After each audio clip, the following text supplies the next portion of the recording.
You're listening to the Sketchnote Army Podcast. I'm your host, Mike Rohde, the author of the Sketchnote Handbook and the Sketchnote Workbook, and this is the podcast where I chat with sketchnoters and visual thinkers and try to understand what makes them tick. Hey everyone, this is Mike, and I'm here with Zsofi Lang. Zsofi, welcome to the show. It's so good to have you. Thanks a lot, Mike. It's great to see you. Yeah, you too. So Zsofi, tell us a little bit about who you are and what you do. So my name is Zsofi. I'm a Hungarian living in Belgium. I've been living here for about 10 years now, and I really like it. I've grown to like it. I'm an illustrator, and I'm a self-taught one. So originally I went to school to study international relations, but through some weird turn of events, I realized that I'm much better off just drawing, and hopefully the world is better off too. So yeah.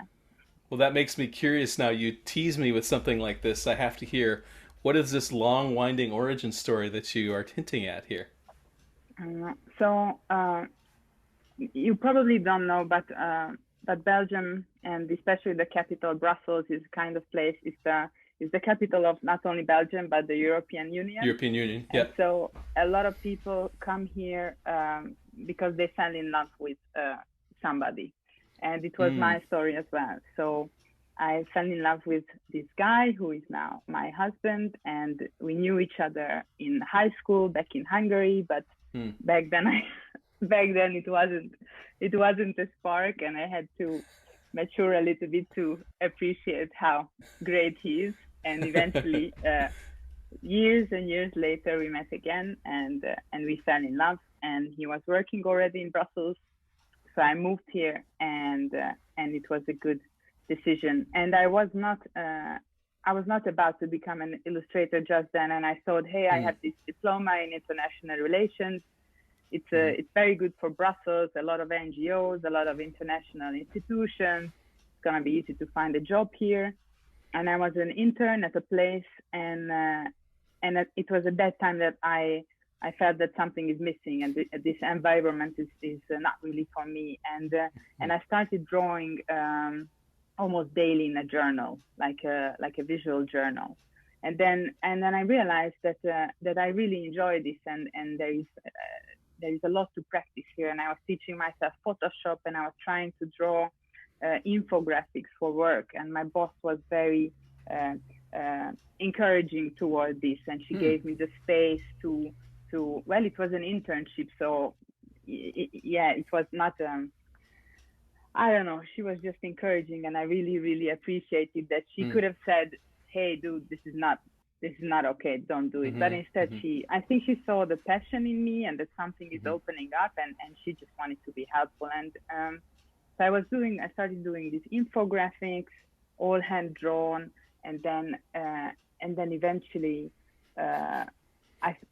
she encouraged me, and also I felt that this could be something that I could do freelance, as opposed to being another European, I don't know, somebody in this international space doing something about international relations. So I started freelancing, and it was a bumpy ride, and it still is a bumpy ride, and there is a lot of ups and downs to it, but it is something that I'm really passionate about, and it keeps me going. And I always find that I'm taking new turns, and that there is always something.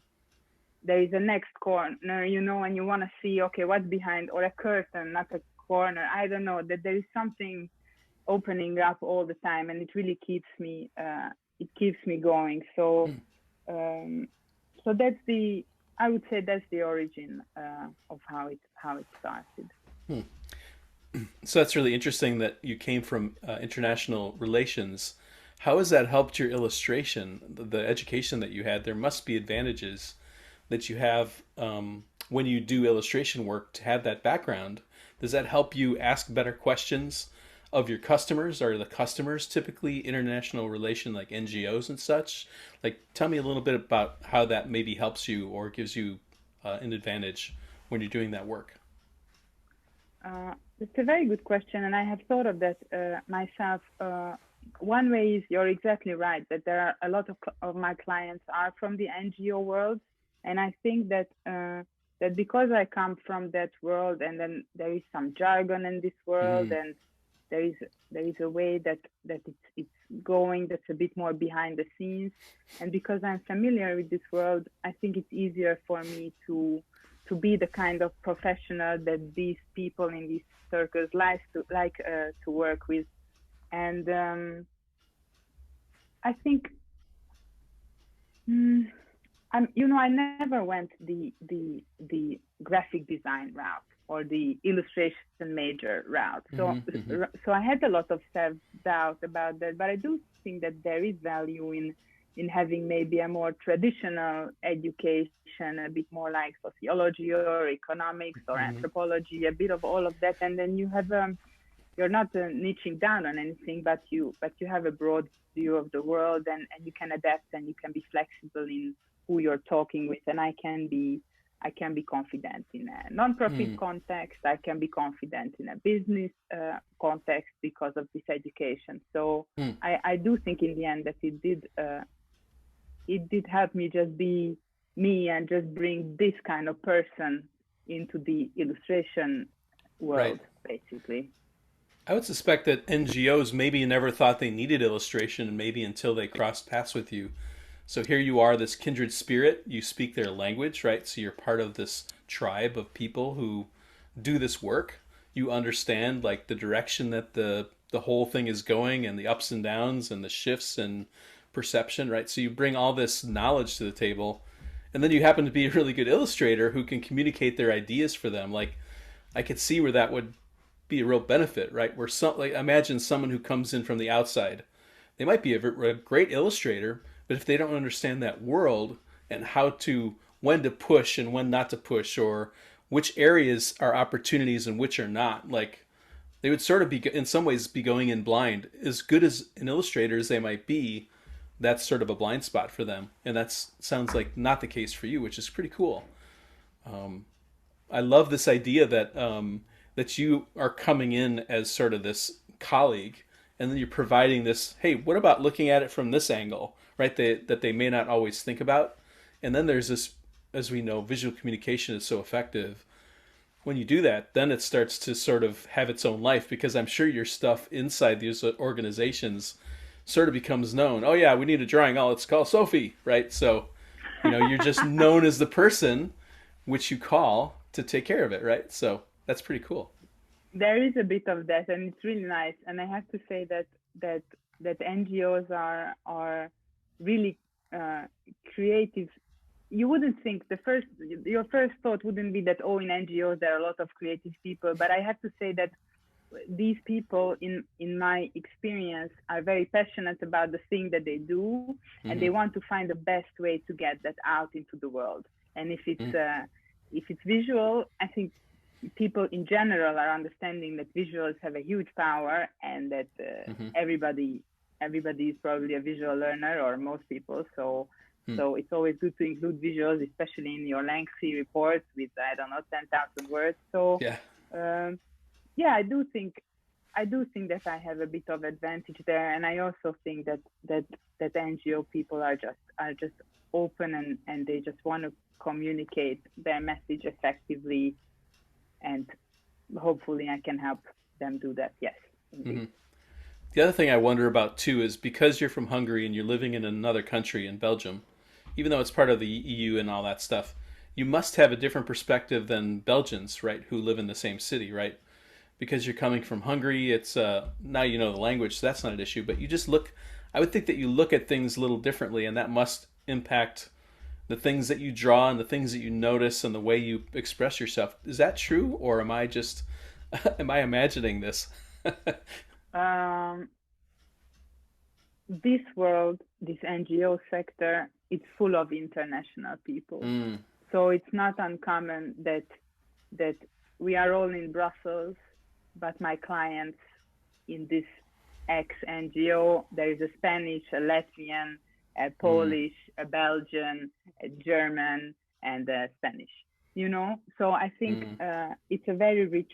environment in that it's an international Mm-hmm. environment, and I don't stand out in that way. I'm just another I see. non-Belgian at the table. So what's special about me is not necessarily, if anything, is here everybody comes from Somewhere somewhere, else. and yes, and indeed, and and I think it leads to a culture of everybody being open to Mm. where you are from. And I think what's funny is that if in this context I work with a Belgian person, it's a bit of a, it is so weird, but it's a bit of a, oh wow, you're Belgian, that's great. We finally found one. Yeah, yeah, yeah, that's the one, that's the one. So it's weird, but I wonder what it's like to be a Belgian here, because I think Interesting. they might feel like we are taking over there. I don't know. Let's not let's not go there. Goes in a whole different direction. Yeah. So that's really fascinating. And sort of this whole following this path you followed, your now husband, and it ended up leading to your career path. That's a really great story. Thanks for sharing your origin story. It's so fun to hear. And it, again, I love these origin stories because it proves that people come from all different directions, and you can't, it's almost like you can't plan where you'll end up. I mean, you can, but so many stories that I hear, it's when you follow the unplanned, when you are willing to take the chance, that's when the interesting things start happening. And it sounds like that was the case for you as well. Interesting. Absolutely. So, so now that we know a little bit about who you are, what you do, where you came from, tell us about the kind of work you're doing. You talked about working with NGOs. Can you tell us specifically, like this week, what might be something that you're working on that would help an NGO communicate, and how do you do that? Maybe in a little more detail. Absolutely. So one of the biggest chunks of my work is live digital sketch notes. So many of your listeners will know what I'm talking about. Mm-hmm, There is an mm-hmm, event. You can listen in on Zoom. You take your iPad, and then you draw what you hear. mm-hmm, I like to do it live so that by the end of each session, I would like my image to be finished, so that hopefully, so that the client can already share it on mm-hmm, whichever social media platform, or of course they can use it for their report. And a lot of these I do for NGOs. I do it for small meetings, even internal meetings, mm-hmm, uh, especially when it's a membership organization and they have members all over Europe, maybe, or even mm-hmm, all over the world. Uh, or I would do it for international conferences. Uh, and then when it's not for the NGO sector, I have recently started working with design conferences, which is a subject that it's so wonderful to work at design conferences, because the amount of knowledge and it's because I'm learning so yeah, much when I'm there. It's really, really, really a wonderful experience, and you are in the room quasi with with all these international design thought leaders, and mm-hmm, it's fabulous. So I really like doing that. And then I have another passion which is related to illustration, and it's mural painting. mm, So, and the way that I do it, it's actually a team building, and so the way that you should imagine it is that there is, let's say, of course, this is totally not, the pandemic is not what is it the right time for? It's not the right time for anything. And I came up with this idea, let's say, like last year in March, and I don't know, Saturday and Sunday, so Monday it's lockdown. So thank you very much. But I was still able to do it a couple of times. And so the way I would do it is that let's say that there is this company and they have this office space, and let's say that it's legal to get together. yeah, And then we would select one of their walls, and then I would send out a questionnaire to the team about what's it like to work for this company? What are your values? What is your story? mm, Uh, uh, where do you want to go? What is important to you? What keeps you guys together? What is your mission? Things like that. and then I would collect all the responses. And in a small group, we would have a little Zoom session where we would go through each of the questions, and it would help me understand in detail what this company is about. And then based on the dimensions of the wall that we selected, I would do a drawing, going through everything that I have heard. And then I would share it with them. And if they like it, I would take all my paints and all my brushes, and I would go on location. And so on day one, it's preparation. So I would draw on the wall with a pencil, and I would also number each part. So it's like the yellow goes here and the orange goes here. And then on day two, it would be the actual painting, and they would be able to paint it in small groups. So we would start in the morning, and each time it's like 4 or 5 people, 3, 4, 5. And then as the day goes on, you see this thing develop that is about you and your colleagues and what you're working towards, and you are building it together. And I think it's a very meaningful way, or I would hope to think that it's a meaningful way to be together and just to touch base and to think about the bigger picture of who we are and what we want to do here. So I have done this a couple of times, and for me it's a wonderful experience, and it's a transformative thing for me, and I love to be part, and not be part, but it's more like you're peeking into this little door keyhole and looking into what these people are about. And especially if it's for a wonderful company with a great mission, it's a lovely experience. So apart from sketchnoting, this is my other love, the thing that I love to do. Very large scale in that case, you would say, right? Yeah, absolutely. Yeah. So have you something that popped in my head, do you have a camera set up that you can do time-lapse photography? So every half an hour, you get a click and then you can see it building. That would be cool. Yeah. Absolutely. I do that too. Nice. Yes.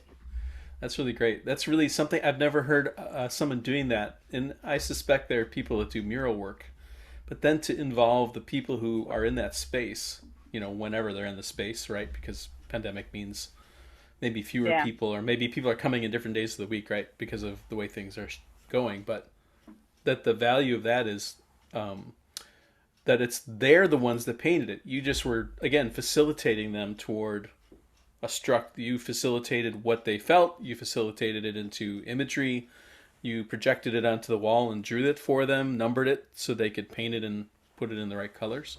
But they're the ones that do all the work of the painting, so it has meaning to them. So they're less likely to paint it white again, right? They're probably going to keep that for a long time. Indeed, yes. Really interesting. So talking a little bit about pandemic, it leads me to the next question that I've been asking lately, for the last 2 years. In the pandemic, what are the things that keep you from going crazy? Are there some activities, some way to relax that you do when it's the worst lockdown? What are things that you do to keep yourself happy and from going crazy? I think one of the number one things is actually listening to podcasts. I love doing that, and it keeps it especially when I can combine that with drawing. That's like heaven. Then I'm happy. If I have some time to myself and I can do these two together, or if not drawing, then doing the dishes while listening to podcasts. That's also, because then I feel that I'm productive, but I'm still in my own head. So I really like that. And another thing that as you just asked, it came to mind, that I have two small children. They are 5 and 3, and I really like to sing with them and to dance with them. So we would put on. They have a couple of favorite songs, and then we would put those on, and I like to do a little dance party, and I feel that it boosts my energy levels, and I know that it's fun for them as well. And I just like to be a little crazy when I'm with them, because I would like them to think that being crazy is natural, or that if they are crazy, that's okay, you know? Yeah, So yeah. something like that. Dance party. That sounds like fun. That's really Yeah, cool. Go ahead and do it sometime. This episode of the Sketchnote Army Podcast is brought to you by Concepts, an infinite canvas sketching app built for tablets with a stylus, like the iPad Pro, Microsoft Surface, and Samsung Galaxy Tab. Concepts' infinite canvas lets you spread out and sketch in any direction. Everything you draw in Concepts is a flexible vector, so you can move your notes around the canvas or change their color, tool, or size with a simple gesture. Search Concepts in your favorite app store for infinite, flexible sketching. So let's shift a little bit into tools now. I love to hear people's tools, and a lot of times I discover new tools that I hadn't heard of before. Tell me first your analog tools, and then your digital tools. What are those things that you like to use for your work or just for the fun? You talked about, I remember early in the interview, you talked about having a visual journal where you were doing sort of journaling your feelings or your thoughts. Absolutely. So you must be using analog stuff. So talk to me about papers, pens, notebooks, pencils, anything like that. And then, yeah, of course, your digital tools after that. Sure thing. So for the analog, I really like, I know everybody has their perfect little book, or like most people, the one that they like. And for me, that's I don't know how to pronounce it. It's the Late Turm 1917. I really like it. You can get different sizes. I like the A6, so it's really tiny. It's a pocket size. And one thing about me is that I like to pencil out whatever I draw. I suppose that it's the illustration background, and I know that when it comes to sketchnoting, there are people who go straight with the pen, and then there are other people like me who are, I think it's related to how you can accept your mistakes. And I wish I could be somebody who goes in straight with the pen, but I'm not like that, and I'm not gonna force it. So I would draw with a pencil, and then I would go over with a fine liner. That can be any brand. I would say like a Uniball fine liner. That's probably a good one. There are a couple of good ones. It should be water resistant, and it should be like smudge resistant and things like that.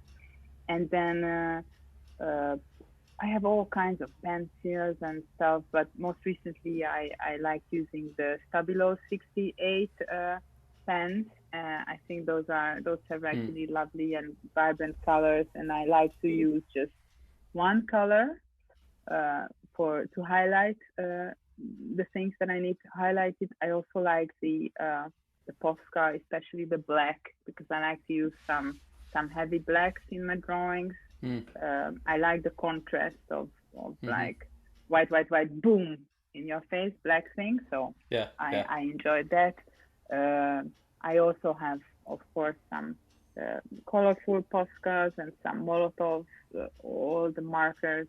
Also for the paint, when we do the wall painting, the Molotov brand has wonderful, the One for All, actually, you can buy the refills. 180 milliliter refills, and those give gorgeous coverage on the wall. So if anybody is thinking about painting their wall in the dark winter hours or days, the Molotov paints, I think, are the best. And what else? I think for the analog, that's basically it. Okay. And then the digital, you're making me think about the walls in my office now, Zsofi. Painting a mural, putting mural there. You have so many Star Wars and Back to the Future posters that I think you would have to do some hard thinking before you can do some murals. Of course, I only see one wall, but I can imagine that maybe your whole office is like 40 other movie posters. Now there's some blank walls, so I have opportunity. But then I think I can give you some pointers, Mike, Okay, if you I'll reach want. out to you when that time comes. So digital, I interrupted Yeah. you. I apologize. No, that's okay. So digital, of course, I use an iPad Pro, I use an Apple Pencil, and contrary to a lot of the guests that you speak to, I don't use Procreate Mm. because it's too complicated Hmm. for for me. I'm honest. So my favorite one that I use is called Sketchbook Oh Pro yeah. or Sketchbook from Autodesk. It's a free Yes. application, Yes. and I think when they designed it, they thought sketchnoters use this application. Don't use Procreate. We only have the things you need, and we don't have anything you don't need. So you will love us. So I'm a huge advocate of the Sketchbook app, and if anybody wants to try it out, it's free Hmm. and it's great. And yeah, so go ahead and have fun. I know there are a lot of other ones, and I bet they are all good. So Hmm. this is just my favorite one. Yeah, that's one that I often forget about, but that was one of the first on the scene. I remember a lot of people started with that one. I think another one that's sort of lost in the shuffle that I see it in my list of apps, but I don't open it much, is Teo Sui, I think is the brand, Sketches, which is also Hmm. an old one. It's I think both Sketchbook Pro and Teo Sui Sketches are pixel based. So what Yeah, you yeah, yeah. notice on the iPad Pro when you zoom it in, you see the pixels, I think, or you see some. If you look Yes, at the edge, you can see a 100%. pixel, right? So Yes, so if you need vector, it's not gonna work. yeah, It's not gonna work for you. But luckily I don't. I think when would I need a vector? It's like if Times Square wants me to draw like a, yeah, I don't know, like a 30 level or 30 floor building, then maybe I might need a vector. yeah, But for yeah. digital, I don't know. So I'm happy with the sketchbook, but of course Hmm. other apps have their advantages as well. I think it's important that you find the tool that works well for you. I'm a paper by WeTransfer fan. I continue to use it after years and years and years, even though Yeah, there's times when I use Procreate for illustration projects. I use Procreate because of the resolution I'm able to achieve and the control and the layering. In that case, I'm thinking more like a designer where I'm thinking layers, and the way I build my files is different. When I do sketchnoting, I actually don't want lots of layers. I want to keep the tools simple so that my mind is much more focused on the activity. Like I don't want to spend more time fiddling with the tools. And it seems like when you reduce your choices, which I think Sketchbook in some ways limits your yeah, choices to a degree, right? It yeah, it changes the dynamic of the sketchnote, I guess. Maybe I'm wrong about yeah. that, but that's what it feels like for me. And I feel like it's, if I have a project where I have a short deadline, I'll always go to a known tool, right? I don't need to learn a new Oh, of tool under course. a hard deadline because there's just too many things that could go wrong. So, as Absolutely. an And you're also looking example, for the flow. So you want to yes, get in the yeah, flow state. And if you have to be like figuring out like what does this button do, the flow is gone. So right. So as a side, like my Sketchnote handbook and Sketchnote workbook were both designed and built in Photoshop, which is not probably not an ideal tool. I really debated at the beginning of that process, like what tool should I use? I can use, InDesign, I can use something else in the end, or Illustrator, but they all had their pluses and minuses. But in the end, at the time, I was using Photoshop every day for my user experience design work. I knew the tool really well, and I had used it for years before that, so I had a long history.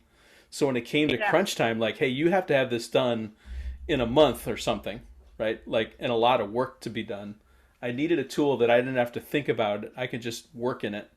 And so that worked really well for that. It had other impacts, but I made those trade offs, right? So you're always making these trade offs, and you end up with, you hope you make the best balance of choices. In that case, it worked well because if a designer did a translation, let's say the French and the German versions, I could just give them all my Photoshop files and they had all the source files. And a designer who they really needed to do the translation Oh, okay, Photoshop. Everybody knows Photoshop, and then they could go Yeah, in of there course.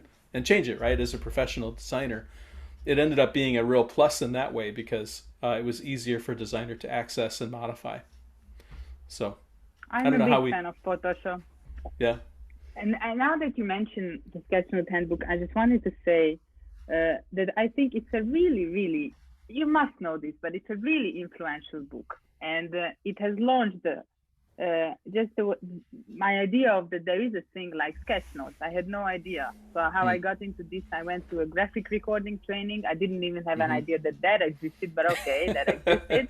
And then so I went to the training, and then I got your book, and it has opened a world to Mm. me, and I'm really grateful that you took the time to write it. And one thing that I appreciate about it, two things. Obviously, the fact that it's just one whole big continuous sketch Mm-hmm. note, which is in itself amazing, and also that you took the time and that you reached out to people and to show their work, and you Mm-hmm. included their work in the book. And I think it's really an important addition, because when I pick up the book, I look at everybody's work and I Mm. see, oh, they do it this way, they do it this way, and I feel validated that maybe if so many people do it in so many different ways, then maybe my way is just another way to do it. Mm-hmm. And I think whenever somebody picks up that book, or just look at other people's stuff that they do for sketch notes, I think what you hopefully see is that there is no right or wrong way to do it. And I think your book gave me this message. So Mm. yeah, I appreciate that book, and I would even now, especially now, sometimes I'm teaching, so I'd be like, what would Mike teach here? Yeah, okay, let's let's do it. Let's steal another one of his ideas. He knows his stuff, so Yeah, right. hopefully That's he won't great. mind. I'm glad to hear. This is So the. thank Thank you. you so much. It's very kind of you to say, and I'm very honored that you enjoy the book and it was influential. And you got the message loud and clear. The intention from that book from the beginning was, hey, there's a community that exists. We're going to tap the community. And the worst thing that I could have thought would happen from that book was, oh, this is Mike Rohde's way to do things. I think that was the danger that I sensed. If it's all my work, people are just going to copy the way I do it, and that is not what I wanted. Coming into the book, I'd been doing this work for 5 years, and I saw all the other people. The Sketchnote Army website came before the book, and we were already promoting other people's work and these different styles. And I wanted, like, exactly what the way you received it was, hey, whatever way you do it could be the right way. Look at all these different ways it could be done. And then it's like, oh, okay, there's a variety. I can fit in here somewhere between this person and that person. I fit right there, right? So it was more of an invitation and a welcoming and a come fit in with us. We're a community, and less of a look at how great Mike's work is. Like, that was the last thing I wanted. Like, if I could have changed more of the pieces to other people's work, I would have, but there's just, only so much that you can open up in a practical way in the time frame that we had. And it was really fun. I think I'm really proud. That was one of the things I'm most proud of in both books is how many different people appear on the pages and had opportunities either as samples or as spreads where they got to explain themselves. It made it a lot of fun to see and to facilitate, this community to Yeah. to build, right, and start. And I think that I get the sense that that was helpful, and it continues to send a message like, hey, we're a community and this is how we do things, and you're welcome to it, right? You can be part of it. So I'm glad to hear that message made it to you. Yeah, absolutely. Cool. Um, let's shift into. I always ask my guests 3 tips from them that they would provide, and the way I frame it is: someone's listening, they're into visualization, whatever that means to them. Could be graphic recording, could be sketchnoting, could be mural making, but they do it visually. But they've reached a sort of they're a holding pattern, and they feel like they want to go to the next level up, but they don't know exactly how do I go there, right? So, what would be 3 things that you would tell someone like that to help them maybe break out of this funk and go in an upward direction? Some things for them to think about. So one of the things that came to mind about this question is it's an idea of NDJ pizza, and of course I'm paraphrasing, but I think he was talking about that if you want to make good illustration, first you have to understand what good is for you. So when talking about sketchnotes, I think one of the things that I would do is I would look at a couple of sketchnoters' works that I think are awesome, and I would not try to copy the way they do things. Instead, I would try to analyze what is it that I like about this. So this guy, he's really great in drawing faces and getting the expression. And then this guy or this girl is really good at typography. And then this other person is great at colors. So I would try to understand what I like about somebody else's work, and then incorporate a little bit of that into what I'm doing. And then another tip could be, and this was something that has helped me a lot, I think, initially, was this journaling thing. I know it's not for everybody, but for me, what was great about it is it was mostly about what happened, and obviously what happened that day. And so my memory, it's not very good, unfortunately. I'm one of those people. So for me, it was great to see, all right, here are the 3 things that happened today. I had coffee in this coffee shop, which was amazing. I went for a walk and it was awesome, and there was this tree. And then I talked to my friends on the phone, and I listened to this podcast. And this is what happened today. Obviously, this was before I had children, because since I have children, my days don't look like this anymore. But that's also a good thing. It's not a problem. It's different, a good thing. It's different.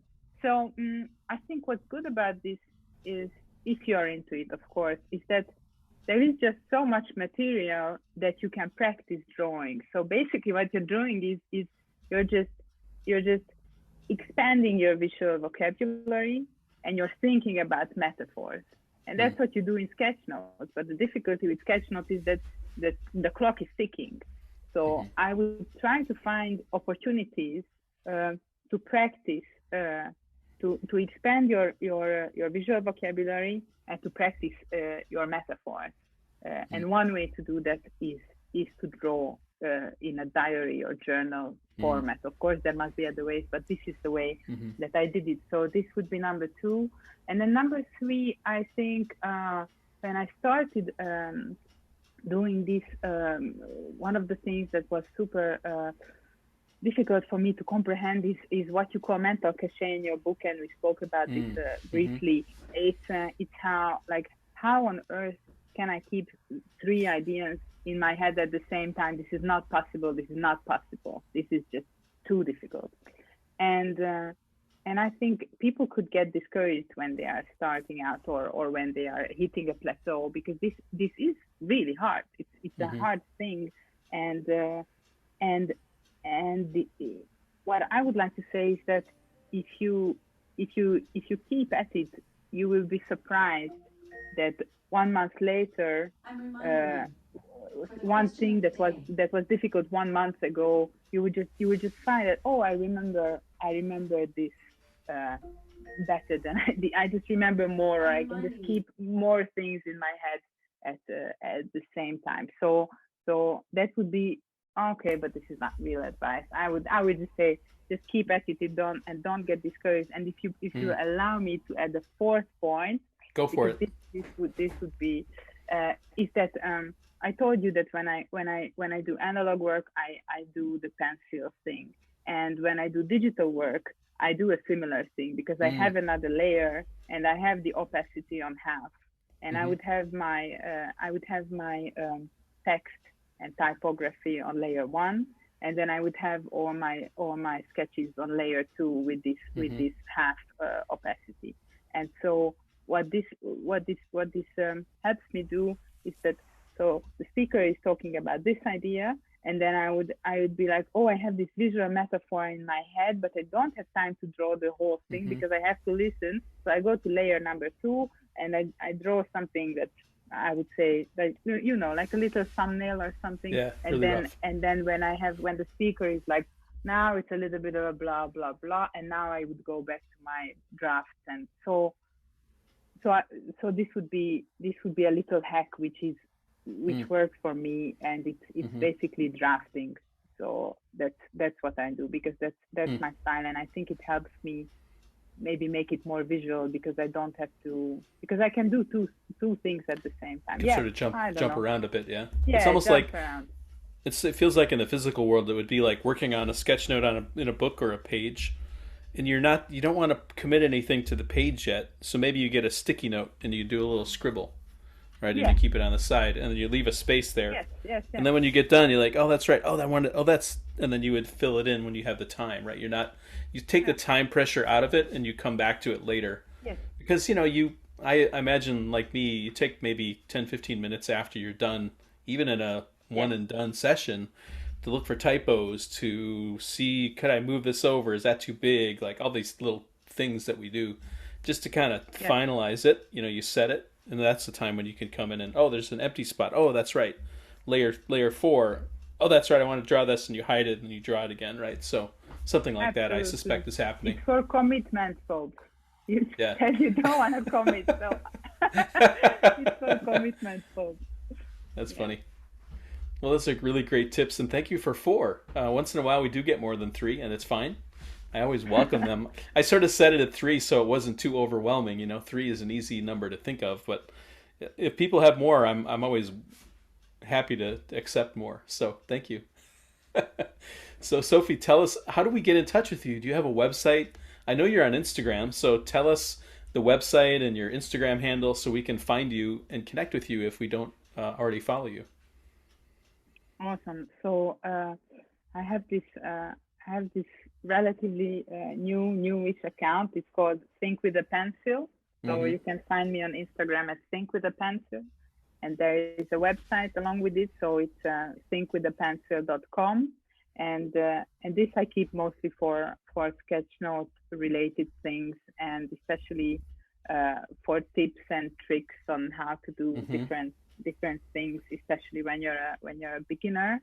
And then for my illustration things and my mural things, I have a separate website. It's called zldrawings.com. zldrawings.com. Okay.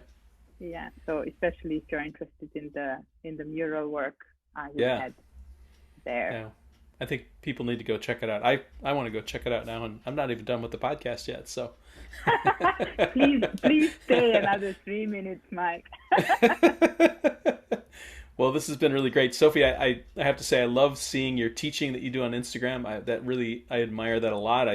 As a teacher, as someone who likes to invite beginners to give it a try, I think the work you're doing is so important. I love that there's another voice that's teaching a different perspective to beginners. So important. I've always been a believer in having lots of voices in the space, because when there's people like you or Diana Soriat or anyone else, when other people do it, then we just verify it. When there's a lot of people doing the same thing, it makes it much easier for someone new to say, hey, there's a lot of people doing this. This must be a thing.